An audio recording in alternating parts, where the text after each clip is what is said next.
जनवरी का मौसम और जंगलों की आग, यह किसी आने वाले बड़े खतरे का संकेत तो नहीं। जिस महीने चोटियां बर्फ से लकदक रहती थी, उस महीने इन चोटियों से बर्फ गायब और दिख रहे हैं धुएं के गुब्बार। जिस जगह पर इंसानों की आसानी से पहुंच नहीं, हेलीकॉप्टर की मदद से आग बुझाई जा रही है।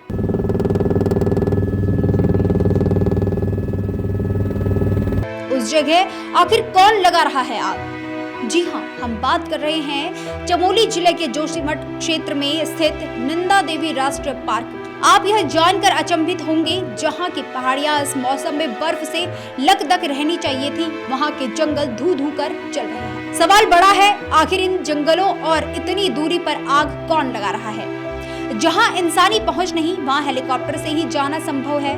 वहां कौन माचिस लेकर चढ़ गया? कहीं यह धरती पर आने वाले किसी बड़े खतरे का संकेत तो नहीं? आपको बता दें कि दिसंबर महीने में ही बर्फ से लकदक विश्व प्रसिद्ध हिम क्रीड़ा स्थली औली में बर्फ का नामो निशान नहीं। चोपता, तुंगनाथ, रुद्रनाथ में भी अभी तक बर्फबारी नहीं हुई। वहीं चमोली जिले में स्थित नंदा देवी राष्ट्रीय पार्क की फूलों की घाटी रेंज के जंगलों में शीतकालीन के दौरान सप्ताह भर से आग सुलग रही है। हिमाचल के किन्नौर स्थित कंडार गांव के पहाड़ हो, उत्तरकाशी के जंगल हो या अल्मोड़ा के जंगल हो या फूलों की घाटी हो, यह आग लगभग 5 दिनों से लगी हुई है। अक्सर जंगलों में धुएं का गुब्बार मई से जून के महीने में देखने को मिलता था, लेकिन इस बार समय का चक्र बदल गया है। बर्फीली चादर से ढके पहाड़ अब आग से धधक रहे हैं। आपको बता दें कि वन प्रबंधन आग को बुझाने में जुट गया है। लगातार 5 से 6 दिन से यह कार्य लगातार जारी रहा है। लगातार हेलीकॉप्टर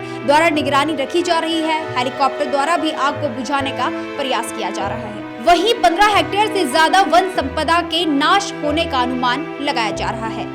यह घटना न सिर्फ दुर्लभ हिमालयी जैव विविधता के लिए खतरा है, बल्कि जलवायु परिवर्तन के गंभीर संकेत भी दे रही है। विशेषज्ञों का कहना है कि सर्दियों में जंगलों में आग लगना असामान्य है और इसे सीधे तौर पर जलवायु परिवर्तन के प्रबंधन से जोड़कर देखा जा रहा है। सवाल यह है कि जब बर्फबारी और नमी का मौसम होता है, तब जंगलों में आग कैसे फैल रही है?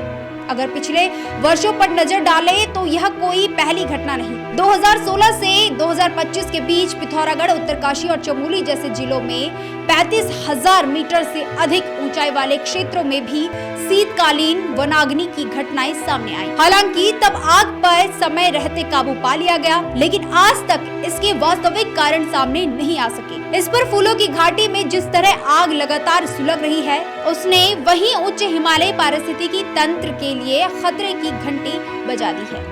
मामले की गंभीरता को देखते हुए राज्य सरकार सतर्क हो गई है। वन मंत्री के निर्देश पर प्रमुख वन संरक्षक को आग लगने के कारणों की गहन जांच कराने की जिम्मेदारी सौंपी गई है।